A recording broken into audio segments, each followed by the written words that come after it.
ज्ञानाञ्जनशलाकया चक्षुरुन्मिलितं येन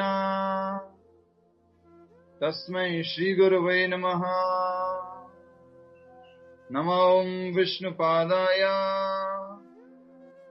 कृष्णप्रेष्ठाय भूतले श्रीमते भक्तिवेदान्त स्वामिन्निति नामिने। नमस्ते सारस्वते देवे गौरवाणी प्रचारिणे निर्विशेषा शून्यवादी पाश्चात्य देशतारिणे। जय श्री कृष्ण चैतन्य प्रभु नित्यानंद श्री अद्वैत गदाधरा श्रीवासादि गौर भक्त वृंदा। हरे कृष्ण कृष्ण कृष्ण हरे हरे, हरे राम राम राम हरे हरे। श्री श्री राधा वृंदावन चंद्र की जय, श्री श्री गौर निताय की जय, ग्रंथराज श्रीमद् भगवद गीता की जय। निताय गौर प्रेमानंदे हरि हरि बोल। Hare Krishna. Welcome back all the devotees. एक बार फिर से सभी भक्तों का स्वागत है और आप सभी भक्तों की उपस्थिति के कारण ही ये कार्यक्रम हो पा रहा है। आइए शुरुआत करते हैं भगवान के आह्वान मंत्र के द्वारा। मैं भगवान का आह्वान मंत्र बोलता हूं, आप उसको दोहराएंगे। ओम नमो भगवते वासुदेवाय। ओम नमो भगवते वासुदेवाय। ओम नमो भगवते वासुदेवाय। मुखं करोति वाचालं पंगुं लंघयति गिरिं यत्कृपातमहं वन्दे श्रीगुरुं। हरे कृष्ण। एक बार फिर से सभी भक्तों का आज की इस भगवद गीता के सत्र में, आज की इस भगवद गीता की कथा में स्वागत है और धन्यवाद है इस कार्यक्रम में भाग लेने के लिए। जैसा कि आप सभी लोग जानते हैं कि भागवत पुराण है और भगवद गीता एक उपनिषद है, तो भागवत पुराण में दो शब्द बताए गए हैं। वो दो शब्द हैं श्रेयस एंड प्रेयस। श्रेयस एंड प्रेयस। श्रेयस का मतलब होता है अल्टीमेट बेनिफिट, आध्यात्मिक लाभ, दूरदृष्टि से सोचा हुआ लाभ। और प्रेयस का मतलब होता है इमीडिएट बेनिफिट, अभी मुझे जो सुख मिलेगा, अभी जो मुझे भोगने को मिलेगा, उसको क्या कहा जाता है? प्रेयस। तो इस पूरे जीवन में, मनुष्य जीवन में ज्यादातर लोग प्रेयस में लगे हुए हैं, श्रेयस में नहीं लगे हुए। इमीडिएट, अभी मुझे खुशी कैसे मिलेगी, अभी मुझे भोग कैसे करना होगा, अभी मुझे क्या करूंगा तो मुझे लोग प्रेज करेंगे, उसके लिए हम उसमें लगे रहते हैं। इसको कहा गया है प्रेयस। लेकिन जब हम भगवद गीता सुनते हैं, भागवतम सुनते हैं, हरे कृष्ण महामंत्र का जप करते हैं, इन शास्त्रों का अध्ययन करते हैं, भगवत चर्चा करते हैं, तो इसको कहा गया है Shreyas. Shreyas means ultimate benefit. जैसा कि आप सभी लोग जानते हैं, जब व्यक्ति स्वाद में कुछ ज्यादा खा लेता है तो उसको क्या कहते हैं? प्रेयस। ओ बहुत अच्छा लग रहा है, बहुत अच्छा लग रहा है, ओह टेस्ट के लिए बहुत टेस्टी है, ऐसे करके वो खा लिया। और उसमें साथ में वो दूर दृष्टि से नहीं सोचा कि अगर ज्यादा खाऊंगा तो क्या हो जाएगा, तो उसने श्रेयस के बारे में नहीं सोचा। तो ज्यादातर हम इस दुनिया में जो लोग हैं वो प्रेयस के बारे में सोचते हैं, श्रेयस के बारे में नहीं सोचते। आप सभी लोग जो इस कार्यक्रम में भाग ले रहे हैं, और भी वो सारे लोग जो ये जानने का प्रयास करते हैं हम कौन हैं, हमारे मनुष्य जीवन का उद्देश्य क्या है, हम किस प्रकार से भगवान से संबंधित हैं, हम कैसे भगवान के धाम जा सकते हैं, जो ये सब जानने का प्रयास करते हैं, उन लोगों को कहा गया है कि वो श्रेयस में है, वो प्रेयस में नहीं है। आइए कार्यक्रम की शुरुआत करते हैं इसी श्रेयस के लक्ष्य से कि हम कुछ अल्टीमेट आध्यात्मिक लाभ की प्राप्ति कर पाए और अपने जीवन में मनुष्य जीवन के उद्देश्य को प्राप्त कर। अध्याय पहला, कुरुक्षेत्र के युद्ध स्थल में सैन्य निरीक्षण, अर्जुन विषाद योग, श्लोक संख्या 10। 9 तक हमने कर लिया है, आज हम 10 पढ़ रहे हैं। 9 तक क्या हुआ है इसके लिए आपको जल्दी से मैं एक लाइन में बता देता हूं, आप अपने माइंड में पिक्चर बना लीजिएगा। धृतराष्ट्र ने संजय से पूछा, कुरुक्षेत्र के युद्ध स्थल में मेरे तथा पांडव के पुत्रों ने क्या किया? संजय से पूछा। संजय ने उनको उत्तर दिया कि जो दुर्योधन है वो पांडवों की सेना को देखने के बाद अपने गुरु द्रोणाचार्य के पास गए और वहां जाकर उन्होंने कहा, क्या कहा? उन्होंने ये कहा कि आपका ही शिष्य धृष्टद्युम्न क्या कर रहा है? आपके खिलाफ जो है व्यूह रचना कर रहा है। और उसके साथ में पांडवों की सेना में कौन कौन है? भीमा अर्जुन समायुधि, भीम और अर्जुन के समान बहुत महान धनुर्धर लोग हैं। वो पांडवों की सेनाओं के बारे में बताता है, वहां के लोगों के बारे में बताता है और फिर उसके बाद में अपनी सेना के बारे में बताना शुरू करता है, अपनी सेना के बारे में, सबके बारे में बता है। ये अभी तक हो चुका है। आज हम आगे पढ़ रहे हैं उससे श्लोक संख्या 10। सभी लोग अपनी अपनी भगवद गीता में देखिए और आप इस श्लोक को दोहराएंगे। अपर्याप्तम तदस्माकं बलम भीष्माभिरक्षितम पर्याप्तम इदम एतेषां बलम भीमाभिरक्षितम। तो इस श्लोक में 2 ही शब्द महत्वपूर्ण हैं जो आप देख पा रहे हैं, भीष्माभिरक्षितम एंड भीमाभिरक्षितम। तो पहले तो उसने क्या बताया? दोनों सेनाओं के बारे में बताया। अब उनका कंपैरिजन कर रहा है। वो दोनों सेनाओं के बारे में बता दिया, एस्टिमेट लगा लिया, अब वो कंपेयर कर रहा है, तुलना कर रहा है। और क्या तुलना कर रहा है देखिए। अनुवाद दोहराएंगे, सभी भक्तों से निवेदन है। हमारी शक्ति अपरिमेय है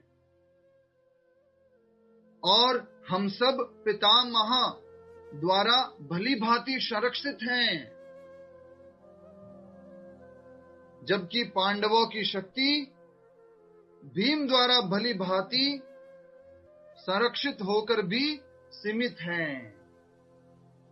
ये कौन बोल रहा है? दुर्योधन। इनको द्रोणाचार्य को कह रहा है कि हमारी जो सेना है, कौरवों की सेना, किसके द्वारा प्रोटेक्टेड है, किसके द्वारा संरक्षित है? वो कह रहे भीष्माभिरक्षितम, बलम भीष्माभिरक्षितम। और भीष्म कैसे हैं? उसकी शक्ति के बारे में क्या तुलना की गई है? अपरिमेय। अपरिमेय का अर्थ क्या है? इमेजरेबल, जिसको आप मेजर नहीं कर सकते। हमारी शक्ति इतनी ज्यादा है। और फिर बोला पांडवों की सेना के बारे में, तो क्या बोल रहा है? पर्याप्तम। पर्याप्त मतलब लिमिटेड शक्ति है। किसकी? पांडवों की सेना की। और उसकी रक्षा कौन कर रहा है? वो कह रहा है भीमाभिरक्षितम। एक्चुअल में उसके कमांडर एंड चीफ तो कौन थे? धृष्टद्युम्न था, और भी बहुत सारे लोग थे, लेकिन दुर्योधन को खास किससे लड़ाई है? कल हमने बताया था ना, मोटा मोटा पतला पतला। तो दुर्योधन किसके साथ लड़ाई करने को था? दुर्योधन को भीम के साथ में प्रॉब्लम था। तो दुर्योधन जो है भीम का ही नाम ले रहा है, भीमाभिरक्षितम। भीम की शक्ति तो लिमिटेड है और उसके द्वारा पांडवों की सेना को वो संरक्षित कर रहा है। ये तुलना की है। अब आपके लिए प्रैक्टिकल पॉइंट जो हम डिस्कस करना चाहते हैं, जल्दी से इन शॉर्ट, ठीक है? जब भी एक व्यक्ति, ध्यान देंगे, हरि बोल, कुछ लोग का ध्यान नहीं इधर। जब भी कोई व्यक्ति क्या करता है? तुलना करता है, कंपैरिजन करता है, तो 2 चीजें होती है उसके जीवन में। जैसे ही कंपेयर करते हैं, ठीक है, आप इसको अच्छे से अपनी लाइफ से रिलेट कीजिएगा, अपने जीवन में ऐसी घटनाएं हुई है उनसे रिलेट कीजिएगा, तब आपको और अच्छे से समझ में आ जाएगा, ठीक है? जब भी व्यक्ति तुलना करता है तो 2 चीजें होती है। क्या होती है उसको समझते हैं। मान लीजिए मैंने एक व्यक्ति से तुलना की और उस व्यक्ति से मेरे पास ज्यादा है। क्या है? मेरे पास ज्यादा है। तो मुझे क्या आएगा? घमंड। मुझे क्या आएगा? घमंड, प्राइड, ये मेरे को आएगा अगर उस व्यक्ति से मेरे पास ज्यादा है। और अगर उस व्यक्ति से मेरे पास कम है तो क्या आएगा?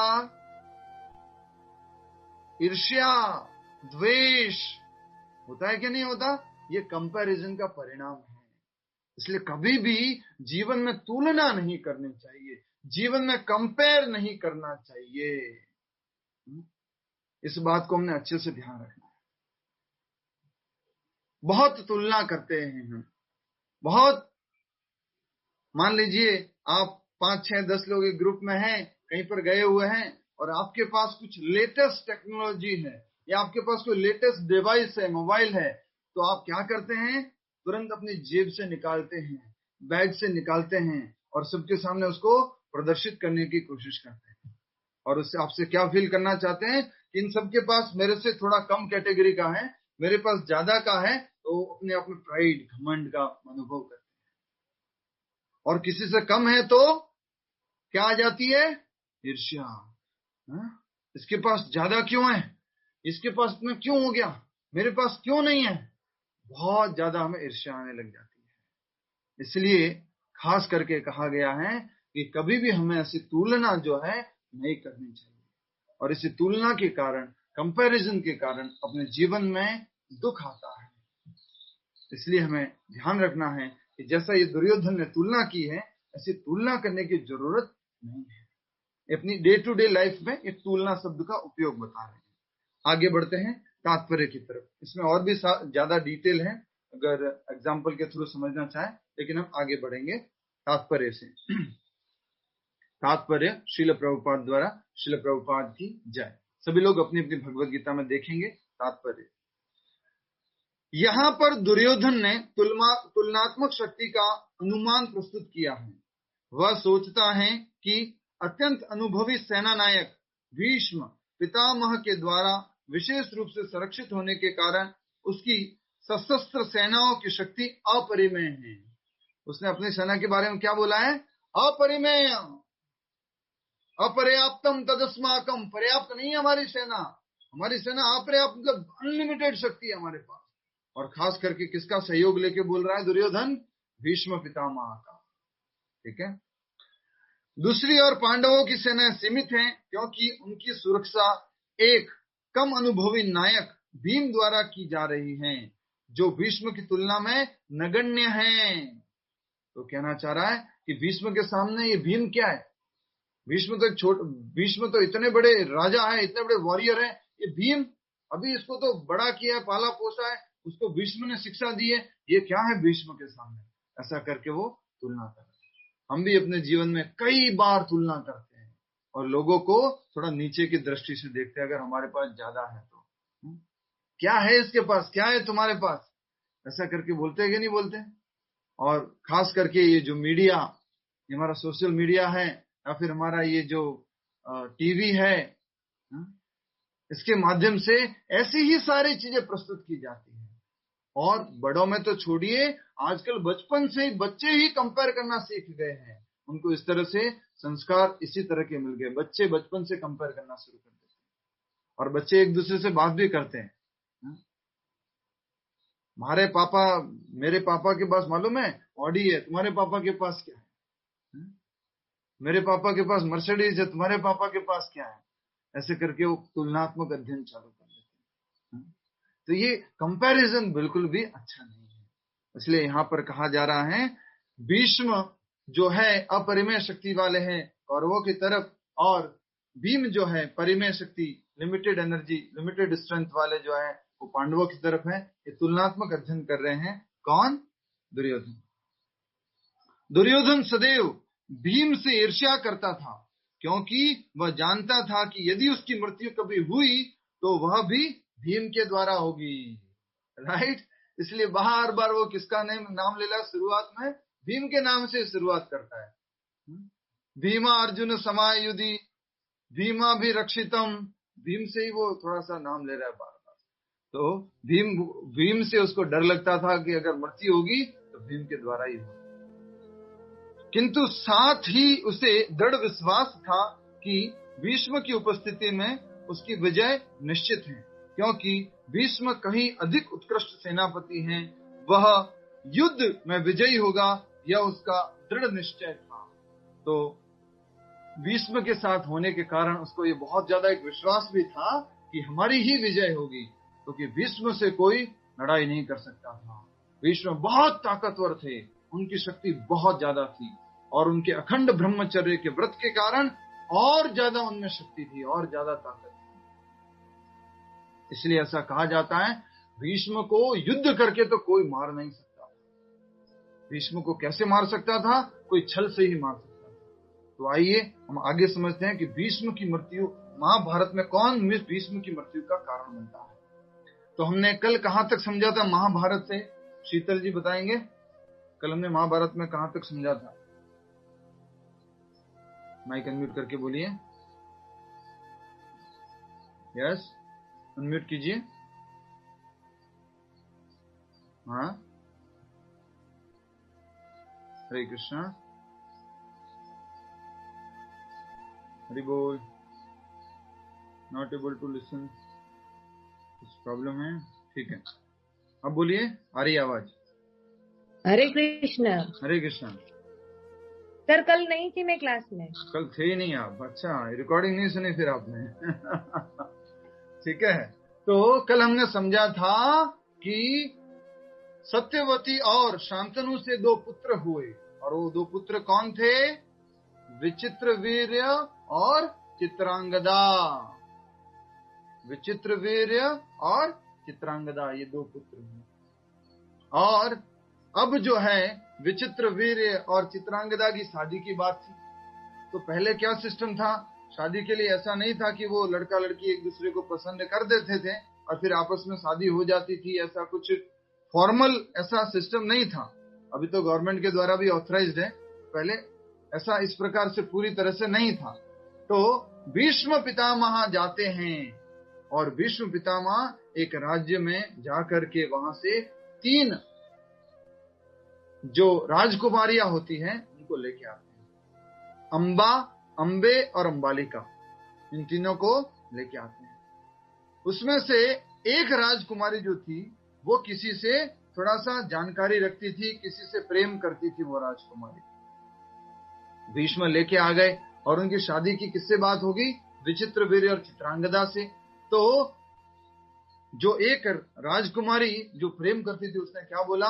देखिए, मैं तो उस शल्य राजा से प्रेम करती हूँ और उस राजा से मैं शादी करना चाहती हूँ। तो भीष्म ने क्या बोला? पहले क्यों नहीं बताया? पहले बता देते तो हम तुम्हारी जो है शादी वहीं पे करा देते और हम तुम्हें लेके नहीं आते। तो वो कहते हैं भीष्म पितामह, चलो अब ऐसा करो, अब आप जाओ और आप उनसे ही अपनी पसंद के जो राजकुमार हैं उनसे शादी कर लो। तो वो वापस जाती हैं उस राजकुमार के पास, और वो राजकुमार क्या कहते हैं मालूम है? एक बार जो स्त्री जो है दूसरे के यहाँ चली गई है उसको मैं स्वीकार नहीं करता। उसको बहुत गुस्सा आ जाता है, तो उसने मना कर दिया उसको एक्सेप्ट करने से। अब क्या करे वो? ना तो उधर की रही ना इधर की रही, ना तो ये राजा एक्सेप्ट कर रहा है, और वहां से तो वो ऑलरेडी कह के आ चुकी है कि मैं किसी और को पसंद करती हूँ। अब वो क्या करे? तो वो वापिस जाती है किसके पास में? भीष्म के पास, हस्तिनापुर राज्य में। और भीष्म को जाकर के ऐसा कुछ बोल देती है जो भीष्म ने कभी सोचा भी नहीं था। भीष्म को जाके बोल देती है, भीष्म, मेरे को वो राजकुमार तो एक्सेप्ट नहीं कर रहे हैं, स्वीकार नहीं कर रहे हैं। मैं आपसे रिक्वेस्ट करती हूँ कि आप मेरे से शादी करो। भीष्म से वो रिक्वेस्ट करती भरी सभा में। और भीष्म क्या कहते हैं फिर? मैंने तो अखंड ब्रह्मचर्य का व्रत ले रखा है, वंशहीन ही जीने और मरने का व्रत ले रखा है, मैं शादी नहीं कर सकता। फिर वो राजकुमारी उनसे निवेदन करती है, रिक्वेस्ट करती है, नहीं नहीं, आपको मुझसे ही शादी करनी पड़ेगी, मैं फिर और किसी से शादी नहीं कर सकती हूँ, आपको मेरे को एक्सेप्ट करना ही होगा। तो भीष्म मना कर देते हैं, नहीं, देखिए, मैं आपके विचित्र वीर्य से, चित्रांगदा से, आप जिससे चाहो उसके साथ शादी करा सकता हूँ। लेकिन वो मना कर देती है, मुझे तो आपके साथ ही शादी करनी है। भीष्म उनको फिर क्या कह देते हैं? उनके प्रपोजल को रिजेक्ट कर देते हैं पूरी तरह से। तब उसको बहुत गुस्सा आता है उस राजकुमारी को, और वो कहती है कि हे भीष्म, तुम जो आज मेरे को नकार रहे हो, रिजेक्ट कर रहे हो, मैं स्वयं तुम्हारी मृत्यु का कारण बनूंगी। क्या कहा? मैं तुम्हारी मृत्यु का कारण बनूंगी। ऐसा करके भीष्म को उस राजकुमारी ने कहा। और वही राजकुमारी महाभारत के युद्ध में क्या बन के आती है? कौन हैंड रेज कर सकता है? क्या बन के आती है? यस, सुभाषिनी जी बताइए। अरे वाह, बाकी सब लोगों को मालूम है। वेरी नाइस, बताइए माइक अनम्यूट करके। प्रभु जी, शिखंडी। हाँ, शिखंडी बन के आती है। शिखंडी, हरि बोल, राइट आंसर। माइक म्यूट कर लीजिए। तो शिखंडी बन के आते हैं और वो भीष्म को पूरी तरह से डाइवर्ट कर देते हैं। और भीष्म ने तो प्रण ले रखा था कि अगर युद्ध करूंगा तो किसी पुरुष से युद्ध करूंगा, किसी सामने वाले सामर्थ्य व्यक्ति से युद्ध करूंगा।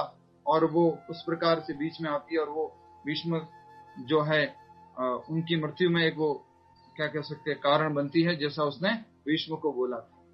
तो ये भीष्म की बात थी। अब आते हैं, अंबा और अंबालिका की शादी हो जाती है। किसके साथ? विचित्रवीर्य और चित्रांगदा के साथ। उनके साथ में, अंबा अंबालिका के साथ में एक दासी और आई थी। अंबा अंबालिका के साथ में एक दासी और आई थी। पहले ऐसा होता था, जब कोई राजकुमारी आती थी शादी करके तो उसके साथ में उसकी असिस्टेंट भी आती थी। तो वो भी आई हुई थी। अब जो है विचित्रवीर्य की शादी हो गई, चित्रांगदा की शादी हो गई। आप सभी को मालूम ही है शादी किस प्रकार से होती है। वो सारे विधि विधान से शादी हो गई। और उसके बाद में कुछ ही समय बाद चित्रांगदा की मृत्यु हो जाती है। उसके कुछ ही समय बाद विचित्रवीर्य की मृत्यु हो जाती है। दोनों की मृत्यु हो जाती है और उनकी कोई संतान नहीं थी। विचित्रवीर्य की भी कोई संतान नहीं है और चित्रांगदा की भी कोई संतान नहीं है। अब क्या हो जाता है? अब जो है सत्यवती, उनकी माता विचित्रवीर्य और चित्रांगदा की, सोचती है अब क्या करे, क्या करे, ये क्या हो गया, कैसे करेंगे, हमारा वंश कैसे आगे बढ़ेगा। भीष्म से कहा, भीष्म तुम कुछ करो, तुम शादी कर लो, तुम अपना व्रत तोड़ दो। भीष्म कहता है नहीं, ऐसा नहीं हो सकता। तो वो सोचती है क्या करूं, क्या करूं, क्या करूं। तो उनको याद आता है कि उनकी शादी से पहले एक बेटा था। वो कौन था? वेद व्यास। पाराशर मुनि से उनकी एक संतान थी सत्यवती की, वेद व्यास। वेद व्यास जी जो हैं उनको आमंत्रित करती है, वेद व्यास जी आप कहां पर हो, जल्दी से आओ। आपको वेद व्यास जी कहते हैं कि मैं थोड़ा बाद में आऊंगा, 6 महीने बाद, 1 साल बाद, 2। नहीं, अर्जेंट रिक्वायरमेंट है, अभी हमारा पूरा साम्राज्य में वंश खत्म हो रहा है, अर्जेंट रिक्वायरमेंट है, आप जल्दी से आइए। तो ऐसा करके वेद व्यास जी को बुलाते हैं और वेद व्यास जी तपस्या में से आते हैं। तो उनके पूरे बड़े बाल हैं, पूरा बड़ी दाढ़ी है, थोड़ा सा डरावने से दिख रहे हैं, ऐसे हैं। तो वेद व्यास जी को बात बताती हैं, देखो ऐसी ऐसी बात हो गई है, विचित्रवीर्य की मृत्यु हो गई है, चित्रांगदा की मृत्यु हो गई है। अब जो है हमारे वंश आगे बढ़ाने के लिए कोई पुरुष नहीं है, भीष्म शादी नहीं करेगा। तो आप ऐसा कीजिए, आप जो है इनको जो है एक शादी कर लीजिए। आप उनको, मतलब शादी करने से मतलब कि आप उनको कोई संतान दे दीजिए, ऐसा करके बोलते हैं। तो वो माता की आज्ञा पर कहते हैं, माता अभी मेरा रूप अच्छा नहीं है। तो जनरली होता है ना, खास करके जब शादी होती है तो बहुत ज्यादा ही रूप सुंदर बना दिया जाता है। एटलीस्ट नहीं है तो भी उसको लीप पोत करके बढ़िया से अच्छा कर दिया जाता है, ब्यूटी पार्लर और जो सैलून्स वगैरह होता है वहां जा करके। तो वो बोलते हैं वेद व्यास जी, देखो मेरा तो अभी ठीक नहीं है, अब क्या करूं मैं। बोलो कोई बात नहीं, ऐसे ही ठीक है, अब ऐसे ही चलेगा। तो वो जब अंबालिका के पास जाते हैं उनके कक्ष में, तो अंबालिका जो है बहुत ज्यादा डर जाती है और डर के मारे क्या कर देती है, आंखें बंद कर देती है। तो उनके संयोग से जो पुत्र उत्पन्न होता है उसका नाम है धृतराष्ट्र। ठीक है। और उनके बाद वो अंबे के पास जाते हैं और अंबे के पास जाते हैं, उसके बाद में वो क्या करते, उसको पहले से उनकी माँ बोल देती है, बोले आंखें बंद मत करना। तो वो क्या करती है, वो डर जाती है और थोड़ा सा क्या कह सकते हैं, कांपने लग जाती है, थोड़ा पीली पड़ जाती है, ऐसा कुछ हो जाता है, थोड़ा डर जाती है। उस कारण से फिर उनसे जो संतान हुई उनका नाम क्या हुआ, पांडु। ठीक है। तो वेद व्यास जी ने दोनों के बारे में बताया, देखो ऐसा ऐसा हो गया है। तो फिर जो तीसरी जो कह सकते हैं उनकी जो क्या असिस्टेंट थी, दासी थी, उस दासी से जब उनकी माँ बोलती है एटलीस्ट चलो ठीक है, ये दोनों तो डर गए थे, ऐसा करो आप इनकी जो दासी आई है इनके साथ इनको भी आप एक संतान दे दो। वेदव्यास जी उनके पास जाते हैं और वो थोड़ा डरते नहीं हैं और बिना डरे उनसे जो है संबंध स्थापित करते हैं। उस कारण से जो एक बहुत ही तेजस्वी, बुद्धिमान, भक्त के गुणों वाला जो संतान उत्पन्न होता है, और वो कौन होता है? विदुर। कौन होते हैं वो? विदुर जी। इस प्रकार से विदुर का जन्म हुआ उस दासी से, इसलिए विदुर को दासी पुत्र भी कहा गया है। और अब हम आगे समझने जा रहे हैं। महाभारत में हमने समझा, अभी जन्म हो चुका है किसका? धृतराष्ट्र का, और किसका? पांडु का, और किसका? विदुर का। इन तीनों का जन्म हो चुका है। अब हम भगवत गीता में आगे श्लोक संख्या पढ़ेंगे। यस, सभी लोग ध्यान देंगे। श्लोक संख्या 11। हरे कृष्णा। मैं श्लोक पढ़ता हूं, आप सभी लोग दोहराएंगे। अयनेषु च सर्वेषु यथा भागम् अवस्थिताः भीष्मम् एवाभिरक्षन्तु भवन्तः सर्व एव हि। अब देखिए आगे दुर्योधन और कुछ बता रहे हैं। क्या बता रहे हैं उसको अनुवाद से समझते हैं। अनुवाद सभी लोग दोहराएंगे। Please repeat the translation. अतएव सैन्य व्यूह में अपने अपनी मोर्चों पर खड़े रहकर आप सभी भीष्म पितामह को पूरी पूरी सहायता दें। अब हमने क्या बताया था? भीष्म का जो अपरिमेय शक्ति है उसके ऊपर विश्वास करके दुर्योधन क्या बोल रहा है कि भीष्म को अब सहायता दो। मैंने एक पॉइंट बताया था दुर्योधन की एक क्वालिटी। क्या थी स्वाति जी? दुर्योधन की एक क्वालिटी बताई थी। बैड क्वालिटी है तो क्या बैड क्वालिटी थी? वो अधर्मी था, मतलब उसको धर्मी था। हाँ। और एक साधारण भाषा में, आजकल की भाषा में क्या बोलते हैं हम? यस, पूनम गर्ग जी। हरे कृष्ण प्रभु जी, वो डिप्लोमेटिक था। हाँ, डिप्लोमेटिक था। डिप्लोमेटिक था, राजनीतिज्ञ था, नेता जैसा था। कौन? दुर्योधन। तो उसने क्या किया? अच्छा, मैंने इनका तो प्रेज कर लिया भीष्म पितामह का, तो भीष्म पितामह की ताकत अपरिमेय है, ये तो बता दिया। बाकी लोग क्या समझेंगे? हम कुछ नहीं है क्या? हाँ? तो उसने क्या किया फिर? तुरंत से बोल दिया, अच्छा अच्छा, आप सब लोग भी बहुत महत्वपूर्ण है। आप सब क्या कीजिए, भीष्म पितामह के जहां जहां पर भी आप खड़े हैं वहां खड़े रह करके उस व्यूह को देखिए, उस रचना को देखिए, और आप किसी को अंदर आने मत दीजिए जहां पर ये लड़ाई हो रही है भीष्म पितामह की। ऐसा करके वो कहना चाह रहे हैं। यही कहा है कि सैन्य व्यूह में अपने अपने मोर्चों पर खड़े रहकर आप सभी भीष्म पितामह को पूरी पूरी सहायता दे। आप बहुत ताकतवर है, आप सब लोग भी भीष्म को सपोर्ट कीजिए, ऐसे करके कहा। ये डिप्लोमेटिक बिहेवियर है किसका? दुर्योधन का। तात्पर्य देखेंगे सभी लोग भगवत गीता में। भीष्म पितामह के शौर्य की प्रशंसा करने के बाद दुर्योधन ने सोचा कि कहीं अन्य योद्धा यह न समझ ले कि उन्हें कम महत्व दिया जा रहा है। कई बार होता है ना, पार्टी में जाते हैं, शादी में जाते हैं, या किसी गेस्ट को घर पे इनवाइट करते हैं, तो एक को हम ज्यादा बात करते तो हमें लगता है वो क्या सोच रहा होगा, वो क्या सोच रहा होगा। तुम ट्राई करते दूसरों को भी प्लीज कर, अच्छा अच्छा गुप्ता जी, हरे कृष्णा, हाँ, और महेश जी आप कैसे? अच्छा ठीक है, कैसा चल रहा है? सब ठीक चल रहा है, सारू छे बधु, ऐसे करके हम बात करते हैं, राइट? क्यों? क्योंकि हम चाहते हैं सबको इम्पोर्टेंस दे हम, ऐसा करके। तो यही किया दुर्योधन ने।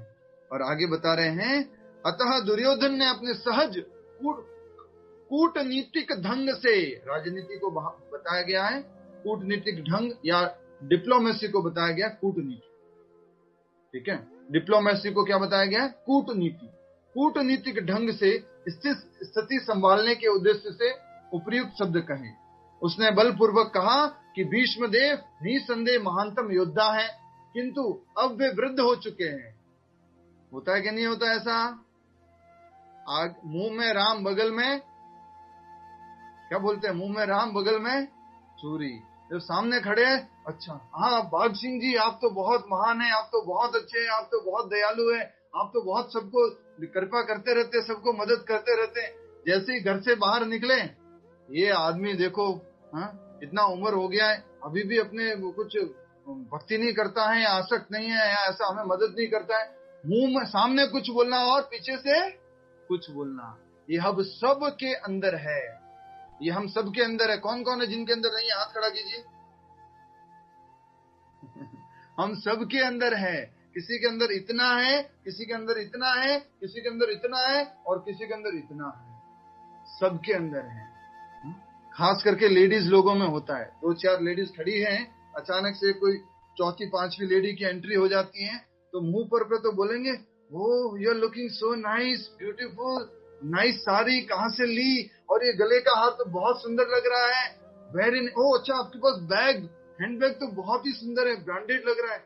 और जैसे ही वो वहां से चली जाती है, उसके बाद क्या करते हैं फिर, मालूम नहीं कहां से आ गई, यहाँ पे इतना सारा पहन के आने की क्या जरूरत थी, ये कुछ दिखाने की जरूरत थी क्या, इससे तो अच्छा मेरे घर में अलमारी में पड़ा है जिसको मैं हाथ भी नहीं लगाती हूँ, राइट।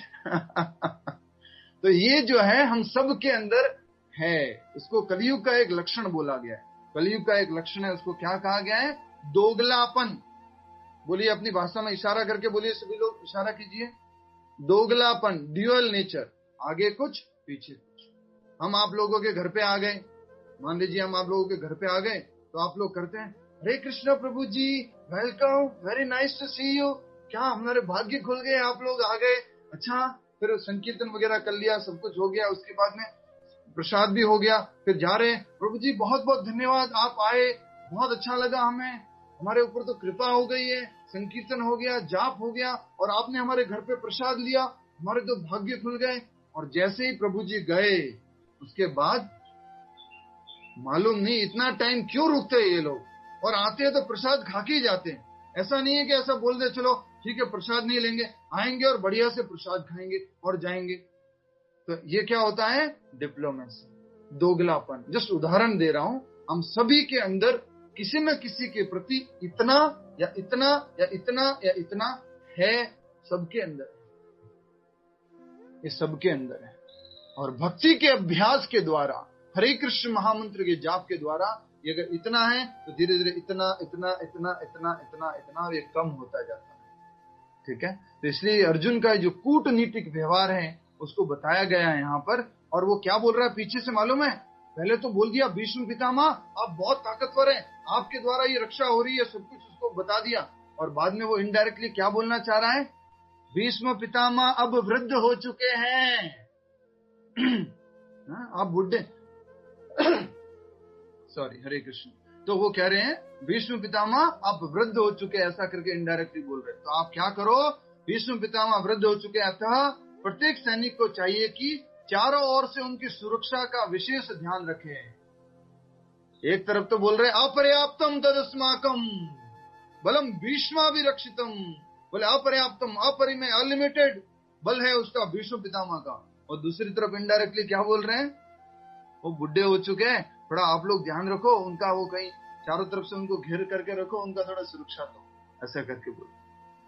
हो सकता है कि वे किसी एक दिशा में युद्ध करने लग जाए और शत्रु इस व्यस्तता का लाभ उठा ले, अतः यह आवश्यक है कि अन्य योद्धा मोर्चों पर अपनी अपनी स्थिति पर अडिग रहें और शत्रु को व्यूह न तोड़ने दें। इस तरह से वो इनडायरेक्टली कूटनीतिक डिप्लोमेटिक बिहेवियर के साथ में दूसरे लोगों को बोल रहे हैं। आगे दुर्योधन को पूर्ण विश्वास था कि कुरुओं की विजय भीष्म देव की उपस्थिति पर निर्भर है। उसे युद्ध में भीष्म देव तथा द्रोणाचार्य के पूर्ण सहयोग की आशा थी, क्योंकि वह अच्छी तरह जानता था कि इन दोनों ने उस समय एक शब्द भी नहीं कहा था जब अर्जुन की पत्नी द्रौपदी को असहाय अवस्था में भरी सभा में नग्न किया जा रहा था, और जब उसने उनसे न्याय की भीख मांगी थी, यह जानते हुए भी कि इन दोनों सेनापतियों के मन में पांडवों के लिए स्नेह था। दुर्योधन को आशा थी कि वे इस स्नेह को उसी तरह त्याग देंगे जिस तरह उन्होंने धृत कीड़ा के अवसर पर किया था। तो आप सभी लोग जानते हैं कि पांडवों और कौरवों के बीच में धृत कीड़ा हुई थी। धृत कीड़ा क्या होती है? डाइस का गेम होता है ना। आजकल आप लोग वो मोबाइल में लेके बैठे रहते हैं, लूडो बहुत शौकीन है, मैंने देखा आजकल। लेडीज लोगों की किटी पार्टी हो या बच्चे लोगों का कुछ हो या कुछ भी हो, उसमें वो लूडो जो है मेन गेम हो जाता है आजकल। तो उसी तरह से ये कौरव और पांडवों के बीच में ये गेम, डाइस का गेम खेला जा रहा था, पासे का गेम खेला जा रहा था। और उस गेम में पांडव लोग सब कुछ हार जाते हैं। ये क्षत्रियों को अगर कोई चुनौती देता है ना इस तरह का गेम खेलने की, तो उनको एक्सेप्ट करना पड़ता है। रियल क्षत्रियों को ऐसा गेम खेलने की, लड़ाई करने के लिए कोई चुनौती देता है या कोई लड़की उनको प्रपोज करती है, तो उनको उसको स्वीकार करना होता है। 3 बातें बताई जा रही है। पहला क्या? कुछ लोग, जेंट्स लोग सोच रहे कि हमारे को तो कोई प्रपोज ही नहीं करता, प्रभु जी कितने अच्छे थे क्षत्रिय लोग पहले। तो बताया जा रहा है कि क्षत्रियों को अगर कोई युद्ध के लिए ललकारेगा तो वो उनको एक्सेप्ट करना पड़ेगा प्रपोजल को। कोई लड़की उनको बोलेगी हम आपसे विवाह करना चाहते हैं, उनको एक्सेप्ट करना पड़ेगा। कोई इस तरह से डाइस गेम वगैरह के लिए उनको प्रपोज करेगा तो उनको एक्सेप्ट करना पड़ेगा। तो इस तरह से ये हुआ था। और उसमें जो है अंतिम में युधिष्ठिर ने अपनी पत्नी, 5 पांडव की पत्नी दुर्योधन, जिनको स्वयंवर में जीत करके लाए थे, द्रौपदी को, जो कि द्रुपद की बेटी थी, उनको दांव पे लगा लेते हैं। और जैसा कि आप जानते हैं कि बहुत अनहोनी घटना वहां पर होती है जो कि अनएक्सपेक्टेड था। और वहां पर द्रौपदी के चीरहरण की घटना घटती है वहां पर। और दुशासन जो है वो साड़ी खींचता रहता है, उनको निर्वस्त्र करने की कोशिश करता है। लेकिन द्रौपदी क्या करती है? द्रौपदी क्या करती है? जब द्रौपदी को निर्वस्त्र करने की कोशिश किया तो द्रौपदी ने क्या किया? द्रौपदी ने शरण ली। किसकी शरण ली मालूम है? द्रौपदी ने अपनी शक्ति की शरण ली। द्रौपदी ने पहले किसकी शरण ली? अपनी शक्ति की। मैं क्षत्रिय की पत्नी हूं, मैं अपने आप को रक्षा कर सकती हूं। तो उसने अपने आप को बचाने की कोशिश की। फिर उसने क्या किया? एक हाथ खोल दिया और कृष्ण को याद किया, हे कृष्ण मदद करो, हे गोविंद, हे मुरारे, हमारी मदद करो। तो भी कृष्ण ने मदद नहीं किया। उसने फिर क्या किया मालूम है? साड़ी को अपने दांतों में खींच लिया, दांतों में पकड़ लिया, दांतों की शरण ली। मेरे दांत मेरे बहुत ताकतवर है, वो साड़ी को पकड़ के रखेंगे, मजबूत रहेंगे, साड़ी नहीं खींच पाएगा। दुशासन ने फिर उसने जोर से खींचा, उस साड़ी मतलब खींच रही थी, फिर वो अपनी कोशिश कर रही थी। फिर अंतिम में उसने फुल सरेंडर कर दिया, कंप्लीट सरेंडर कर दिया द्रौपदी जी। और उन्होंने दोनों हाथ ऊपर करके गोविंद भगवान श्री कृष्ण जो सबकी रक्षा करने वाले हैं उनकी शरण मांगी। हे गोविंद, हे केशव, हे मुरारे, हे जनार्दन, हे माधव, हे ऋषिकेश, मुझे आप रक्षा करो। तब भगवान श्री कृष्ण अपने, आप सभी ने साड़ी भंडार देखे होंगे, आप सभी लोग साड़ी की दुकानों पर गए होंगे। कृष्ण ने अपने कृष्णा साड़ी भंडार से, जस्ट कहने के लिए बोल रहा हूं, कृष्णा का खुद का एक साड़ी भंडार है, वहां से कृष्ण ने अनलिमिटेड साड़ी सप्लाई की। वहां पे कभी खत्म नहीं होती है कृष्ण की साड़ी। वो दुशासन खींचता रहा। उधर जो है भगवान श्री कृष्ण के साड़ी भंडार से साड़ी सप्लाई होती गई और कभी वो खत्म नहीं हुई। इस प्रकार से द्रौपदी की लाज बची। लेकिन ये बात हमने क्यों की है कि द्रौपदी ने भीख मांगी थी अपनी रक्षा की, द्रोणाचार्य से और किससे? भीष्म पितामह से, कृपाचार्य से, स्वयं वहां बैठे हुए धृतराष्ट्र से। लेकिन किसी ने मदद नहीं की। किसी को अच्छा भी नहीं लग रहा था, लेकिन कोई एक शब्द नहीं बोल पा रहे थे। उसका सबसे बड़ा कारण बताया जाता है कि वो उनका रोटी खाते थे, वो उनका नमक खाते थे, इसलिए उन्होंने ऐसा नहीं किया। ठीक है, तो उनका वो भोजन करते थे, उनके द्वारा मेंटेन किए जाते थे, इसलिए उन्होंने ऐसा नहीं किया। तो हमें भी बहुत प्रैक्टिकल बातें इससे सीखनी है। मैं प्रैक्टिकल पॉइंट पूछूंगा तो आप अपने प्रैक्टिकल पॉइंट बताएंगे लास्ट में। नेक्स्ट श्लोक की तरफ आगे बढ़ेंगे। श्लोक संख्या 12, श्लोक संख्या 12 देखेंगे। 12, हरे कृष्णा, हरि बोल। कुछ लोग कहाँ बिजी हो गए? सब लोग वीडियो ऑन करके बैठेंगे। हमने पहले भी बताया था आपको, ये क्लास का नियम है, वीडियो ऑन करके बैठना है। कुछ लोग चाय पीने लग गए, मुझे दिख रहा है यहाँ पर, वीडियो ऑफ करके चाय पी रहे हो साथ में, वो नहीं चलेगा। क्लास कर रहे हो, भागवत सुन रहे हो आप, इसमें ऐसा नहीं चलेगा। हरे कृष्णा।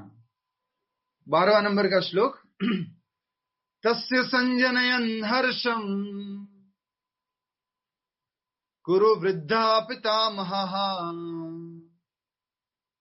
सिंहनादं विनद्योचे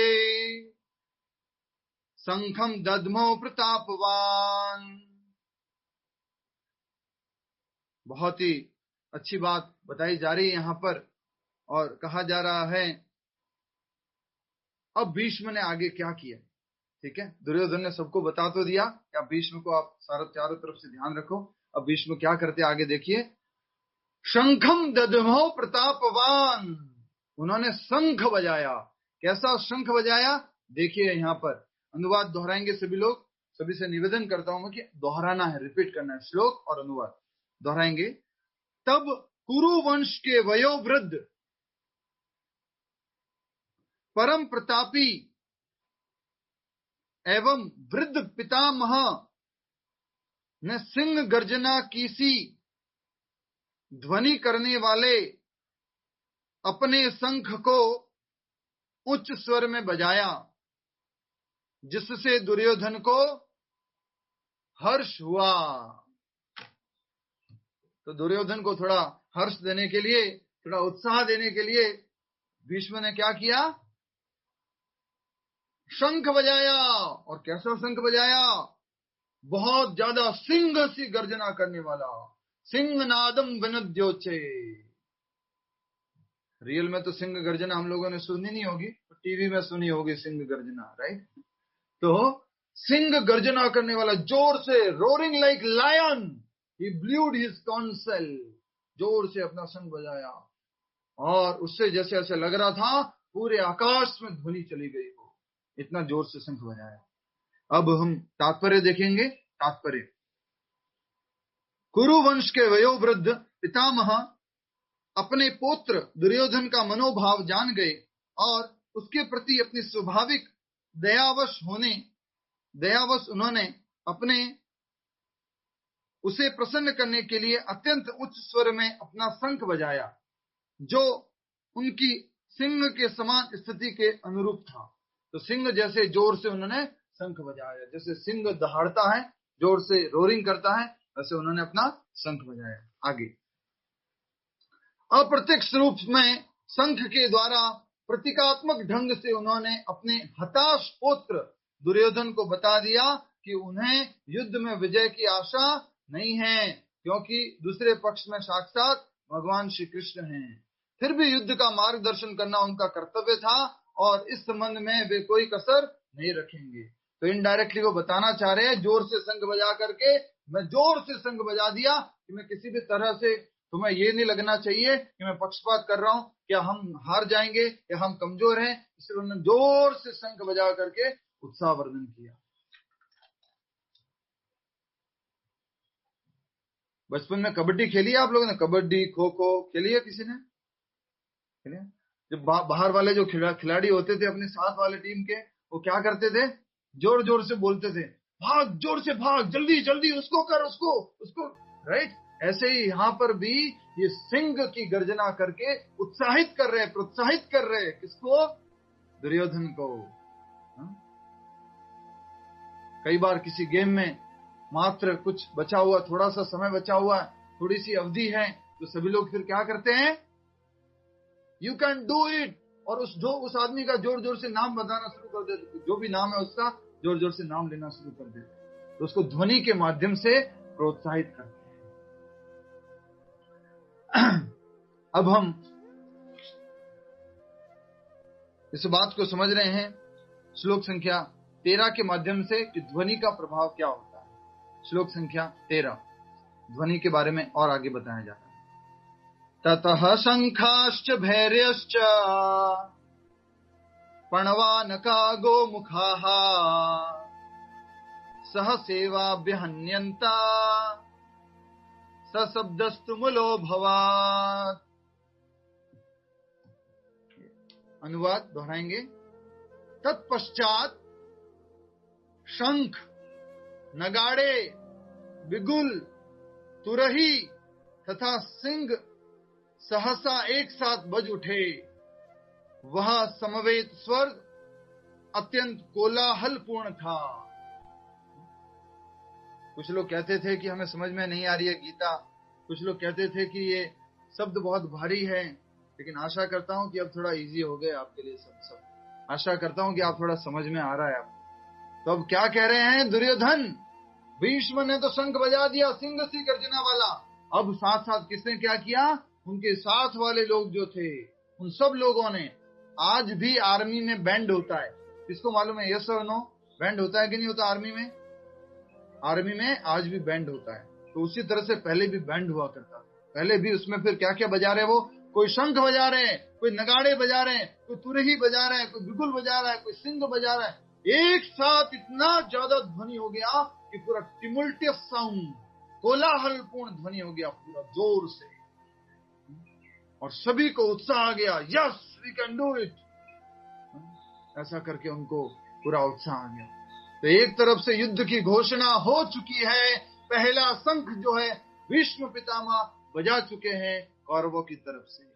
कौरवों की तरफ से युद्ध के लिए रेडी, इंडिकेशन दे दिया गया है कि हम युद्ध करने के लिए तैयार हैं। शंख बज चुके हैं, सिग्नल दे चुके हैं। अब पांडवों की तरफ भी कुछ ऐसा होता है। तो अब हम पांडवों की तरफ जा रहे हैं। ये कौरवों की तरह का पार्ट पूरा हुआ, पांडवों की तरफ आगे जाते हैं। श्लोक आप सभी से निवेदन है कि श्लोक को आप दोहराएंगे। आज यहां तक हम पूरा करेंगे, श्लोक संख्या 14 तक। ततः श्वेते हयेर्युक्ते महति स्यन्दने स्थितो माधवः पांडवश्चैव दिव्यो शंखो प्रदत्मतुः। यस, तो यहाँ पर दो शब्द इंपॉर्टेंट है श्लोक में, माधव और दिव्य। माधव और दिव्य शब्द इस श्लोक में महत्वपूर्ण है। तो इसके ऊपर प्रभुपाद जी आगे समझाएंगे। तो आइए पहले हम अनुवाद पढ़ते हैं, फिर तात्पर्य को समझने का प्रयास करेंगे। अनुवाद श्रील प्रभुपाद जी द्वारा दोहराइए।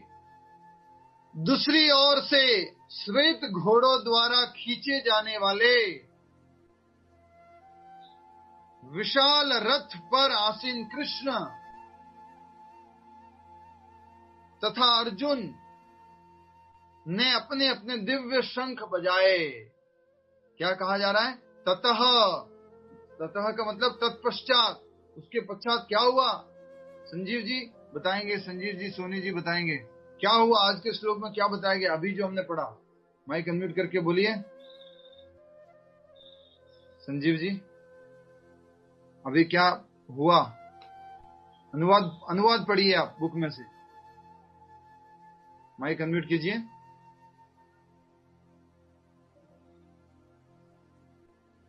यस, हो गया, पढ़िए। इसके अनंतर सफेद घोड़ों से युक्त उत्तम रथ में बैठे श्री कृष्ण महाराज और अर्जुन ने भी अलौकिक शंख बजाए। वाओ, हरि बोल, वेरी नाइस। तो अब यहाँ पर क्या कहा जा रहा है? पांडवों के बारे में। और यहाँ पर बहुत इंपॉर्टेंट बात कही गई है, श्वेत हयेर येते युक्तः। श्वेत घोड़ों वाला रथ था। भगवान श्री कृष्ण का रथ कैसा था? श्वेत घोड़ों, अर्जुन का रथ, सॉरी, रथ किसका था? अर्जुन का। भगवान कृष्ण क्या थे उसमें? सारथी थे। कोई बता सकता है भगवान श्री कृष्ण अर्जुन के सारथी कैसे बने थे? कहानी मालूम है? मालूम है? बहुत सारे लोगों को नहीं मालूम है भगवान श्री कृष्ण क्यों सारथी बने अर्जुन के। कुछ लोगों को ही मालूम है, हमें बतानी पड़ेगी ये भी। हमने सोचा था कि और श्लोक कर लेंगे। हरे कृष्णा। तो देखिए क्या हुआ, भगवान श्री कृष्ण एक बार थोड़ा सा विश्राम कर रहे थे और उसी समय वहां पर महान बलशाली श्रीमान दुर्योधन जी आते हैं।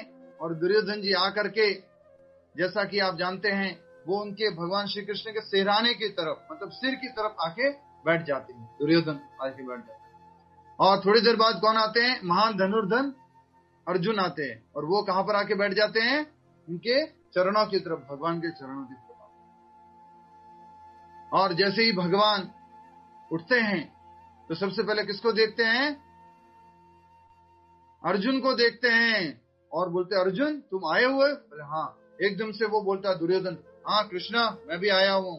अच्छा तो क्या हुआ, कैसे आए आप लोग? बोले हम आपसे कुछ बात करना चाहते हैं। बोले क्या बात करना चाहते हैं? बोले पहले मुझे मौका मिलेगा क्योंकि पहले मैं आया था। कौन बोलता है? दुर्योधन। लेकिन भगवान क्या बोलते हैं? मैंने अर्जुन को पहले देखा इसलिए पहले अर्जुन को मौका मिलेगा। तो अर्जुन को भगवान कहते हैं, अर्जुन पूछो तुम किस लिए आए हो? बोले देखिए महाभारत का युद्ध फिक्स हो गया है, आप जानते ही हैं। हम चाहते हैं आपकी उपस्थिति रहे, हमारी तरफ आप रहें, आप हमारी तरफ से लड़ाई करें। तो भगवान बोलते लड़ाई तो मैं करने वाला नहीं हूँ। ठीक है, दो ही ऑप्शन है, या तो मेरी नारायणी सेना या मैं स्वयं जो लड़ाई नहीं करूंगा। मैं लड़ाई नहीं करने वाला मैं या मेरी नारायणी सेना। तो ये अर्जुन दुर्योधन को बहुत ऐसे हो रहा था, मैं पहले आया और इसको अर्जुन को चांस दे दिया है। हाँ, अर्जुन ने अभी नारायणी सेना मांग ली तो क्या होगा? ये कृष्ण हमेशा ऐसे ही करते रहते हैं, इसको मन में ऐसा लग रहा है। और उसी टाइम अर्जुन क्या बोल देता है? कृष्णा मुझे नारायणी, अर्जुन वो दुर्योधन से नारायणी सेना नहीं चाहिए, मुझे तो आप चाहिए। तो दुर्योधन बहुत खुश हो जाता है, अच्छा ठीक है कृष्ण को ले लो, कोई बात नहीं, तुम छोटा भाई है, मेरे को दे दिया, कृष्ण को दे दिया, तुम मेरा छोटा भाई ले ले। अब उसको ऐसे लग रहा है। उसके बाद में दुर्योधन बोलते हैं कि मुझे तो नारायणी सेना चाहिए, और उसको नारायणी सेना मिल जाती है। तो इस बात से हमें दो शिक्षा सीखनी है, एटलीस्ट दो प्रैक्टिकल शिक्षा है। पहली शिक्षा, अगर आप अपने घर में, परिवार में, कहीं पर भी रहे हो, हमारे समय की बात कहूं, थोड़ा सा जब हम बचपन में थे तो एक संस्कार हमने सीखा था। जब कोई एक टेबल होती है या कोई एक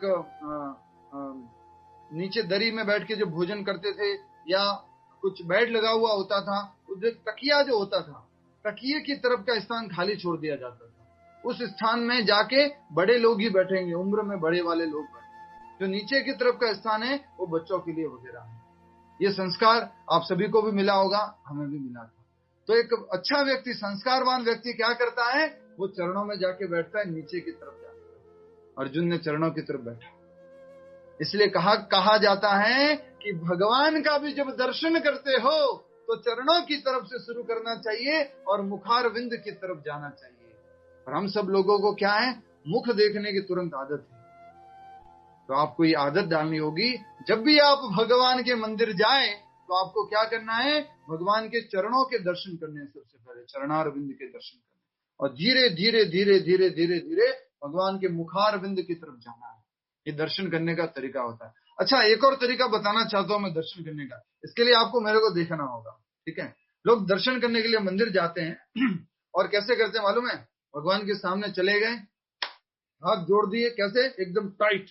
और उसके बाद में क्या करेंगे? दर्शन करेंगे। कैसे? देखिए, ऐसे दर्शन करते हैं, ज्ञान दे दीजिए, बुद्धि दे दीजिए, बल दे दीजिए, थोड़ा पैसा उधर रखिए, और उसके बाद में आंखें खोलेंगे, फिर चले जाएंगे। क्या करने गए थे? दर्शन करने।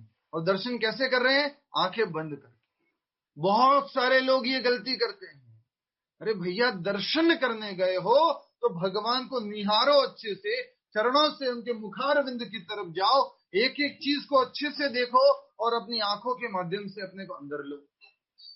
और आजकल का लेटेस्ट तरीका बताऊं आपको दर्शन करने का, लेटेस्ट जो मॉडर्न टेक्नोलॉजी के साथ लेटेस्ट आया है, वो ऐसे आया है आजकल। ये जो है ना, ये इसको लेके जाएंगे, सीधा एक फोटो खींचेंगे, फिर आगे निकल जाएंगे, या ऐसे करेंगे और फिर आगे निकल जाएंगे। राइट? ये लेटेस्ट तरीका है, ये दर्शन करने का सही तरीका नहीं है। भगवान के सामने हाथ जोड़कर खड़े रहकर, ये दोनों आंखें खुली रख के चरणों की तरफ से देखना, भगवान के चरणों को, उनके चरणों में पाजीब कैसी है, उनके चरणों में तुलसी के पत्र कैसे अर्पित किए हुए हैं, उनके फिर किस तरह की उनकी धोती पहनाई गई है, किस तरह के उनकी धोती पे, कमर पे उनके बहुत अच्छी करधनी है, उनके माला कैसी है, उनके हाथ में वंशी कैसी है, उनकी लकुटी कैसी है, उनकी पगड़ी कैसी है, उनको तिलक कैसा लगाया हुआ है, उनकी स्माइल कैसी है, ये सब कुछ देखना होता है।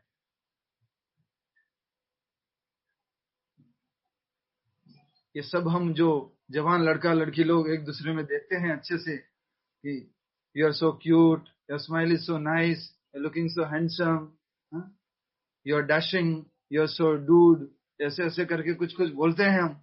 ये सब जो है आपको भगवान की तरफ इस दृष्टि से देखना चाहिए, सब भगवान की तरफ ये दृष्टि लगानी चाहिए। कृष्णा कैसे देखते हैं, चरणों की तरफ से शुरू करके। इसलिए प्रभुपाद जी कहते हैं, if you once get attracted to Krishna's beauty, no material beauty will give you trouble. एक बार कृष्ण की सुंदरता से अगर आप आकर्षित हो गए तो ये भौतिक सुंदरता आपको आकर्षित नहीं करेगी। तो ये पहली शिक्षा थी, दर्शन करना और चरणों में बैठना। दूसरी शिक्षा ये थी, आज ये श्लोक को हम नहीं कर पाएंगे पूरा, तो दूसरी शिक्षा ये थी कि जो भक्त होता है वो भक्त क्या करता है, भगवान से स्वयं भगवान को मांगता है, उनकी वस्तुओं को नहीं मांगता है। आजकल के जो बड़े बड़े बुजुर्ग पिताजी है या जो दादाजी है, उनको अच्छे से अनुभव है कि बेटे को मेरे से क्या चाहिए, राइट। बेटे को बाप से क्या चाहिए आजकल, बाप की फैक्ट्री मिल जाए, बाप की बड़ी गाड़ियां मिल जाए, बाप के बड़े बड़े घर मिल जाए, बाप नहीं चाहिए, बाप की सेवा नहीं करनी है, बाप अपने घर में अलग से रहें, उसको जो भी नौकर चाकर चाहिए चलेगा, लेकिन हम उसके साथ में नहीं रहेंगे। ऐसा करके आजकल जो अभक्त लोग हैं या जो भगवान के अच्छे भक्त नहीं है, वो सब लोग भगवान से क्या मांगते हैं, जा करके प्रभुपाद जी एक बार थोड़ा हंसी मजाक में उदाहरण देके बोलते हैं, धनम देही, रूपम देही, भार्याम देही, ये देही, वो देही, देते रहो भगवान, ये भी दो, वो भी दो, ऐसे दो, वैसे दो, ऐसे करो, वैसे करो, सब कुछ देते रहो, बस मांगते रहते हैं हम भगवान से। उनकी चीजों के बारे में भगवान सोच रहे मेरे को कब मांगेगा तू, एक बार मेरे को तो मांग के देख, सब कुछ मिल जाएगा तेरे को। तो छोटी सी कहानी बता देता हूं उसके ऊपर, ऑलरेडी समय हो चुका है। एक बार एक राजा थे और वो पूरी प्रजा में अनाउंस कर देते हैं, पूरी तरह से अनाउंस कर दिया कि कल सुबह मेरे राजमहल का दरवाजा खुलेगा, उस राजमहल के दरवाजे पे आप सब लोग आके पहले से ही बैठ सकते हो, इंतजार कर सकते हो, और जब दरवाजा खुलेगा तो आपको जो जो चीज पसंद आए उस एक चीज के ऊपर हाथ रख लेना, ठीक है। राजमहल में जितनी भी बड़ी बड़ी कीमती चीजें हैं उसके ऊपर आप हाथ रख लेना, वो चीज आपकी हो जाएगी। तो आप हाथ रखोगे, सबने जब हाथ रख लिया होगा उसके बाद हम फैसला लेंगे। तो अगले दिन सुबह जो है 6 बजे का टाइम दिया था, तो लोग क्या किए मालूम है, सुबह 4 बजे, 3 बजे, 2 बजे, नहीं, रात भर नहीं सोए लोग और रात को ही जाके वहां पर बैठ गए। रात को ही जाके वहां पर बैठ गए कि सुबह जब दरवाजा खुलेगा तो एक एक चीज जो है हमें अपने उसके ऊपर हाथ रखना है। और जैसे ही सुबह दरवाजा खुला, सब लोग भाग करके गए, एक एक चीज के ऊपर उन्होंने अपना अपना हाथ रखा। सब लोगों ने देखा मैं ये कीमती है, वो कीमती है, ऐसा है वैसा है, सबके ऊपर हाथ रख लिया। और अंत में क्या होता है मालूम है, एक छोटी सी बच्ची आती है वहां पर, मेन गेट से एंट्री होती है उसकी राजमहल से, और वो चलते हुए आ रही है, चलते हुए आ रही है, आ रही है, आ रही है, बढ़ती जा रही है। राजा बैठे हुए अपनी कुर्सी पे राजमहल में, और वो आगे बढ़ती जा रही है। राजा बोलते हैं बेटी तुम्हें क्या चाहिए, तुरंत हाथ रख लो उसके ऊपर। वो आगे बढ़ती जा रही है, बढ़ती जा रही है, बढ़ती जा रही है। फिर बोलते हैं बेटी क्या चाहिए तुम्हें, अच्छा ये चाहिए, मेरे पास में जो टेबल पड़ी है वो चाहिए सोने वाली, अच्छा ये सोने वाला संदूक चाहिए। वो फिर आगे बढ़ रही है उस राजा की तरफ, और राजा के पास जाती है, उसका जो सिंहासन होता है उसके ऊपर चढ़ जाती है और राजा के ऊपर जाके हाथ रख लेती है। क्या कर देती है, राजा के ऊपर हाथ रख लेती है। तो इस तरह से फिर राजा ने क्या किया, सब कुछ उस छोटी बच्ची के नाम कर दिया, सब कुछ, जिन जिन लोगों ने जो जो कुछ कुछ किया था वो सब कुछ उस छोटी बच्ची के हाथ कर दिया उसके साथ। इसलिए कहा जाता है भगवान से उनकी वस्तुएं नहीं मांगनी है, भगवान से किसको मांगना है, स्वयं भगवान को मांगना है। हे विठल, हे केशव, हे गोविंद, हे मुरारी, हे जनार्दन, हे कृष्ण, मैं चाहता हूं कि आप हमेशा मेरे साथ रहो, आप हमेशा मेरे को ज्ञान देते रहो, गाइड करते रहो। ये हमें मांगना चाहिए भगवान से। तो ये 2 इंपॉर्टेंट शिक्षाएं थी जो इससे थी। अब इस श्लोक का अनुवाद और आगे क्या बताया गया तात्पर्य, इसको हम कल पढ़ेंगे। भगवान श्री कृष्ण अर्जुन का रथ चला रहे थे, सारथी बन गए थे। सफेद घोड़ों वाला रथ था, विशाल रथ था, और अर्जुन ने और कृष्ण ने अपने शंख बजाए। इसके बारे में कल समझने वाले हैं। उनके शंखों के नाम क्या थे, भीम को क्या बोला गया, अर्जुन को क्या बोला गया, कृष्ण को क्या बोला गया, वो कल बताया जाएगा। और भगवान श्री कृष्ण के रथ में कितने घोड़े थे, ये भी आपको कल बताया जाएगा। ठीक है, हरे कृष्णा। अभी हम समाप्त करते हैं और उस परम पवित्र कार्य को करते हैं जिसके माध्यम से हम भगवान श्री कृष्ण को अपने जीवन में हर क्षण महसूस कर सकते हैं, हर क्षण हम अपने जीवन में भगवान को अपने साथ में रख सकते हैं।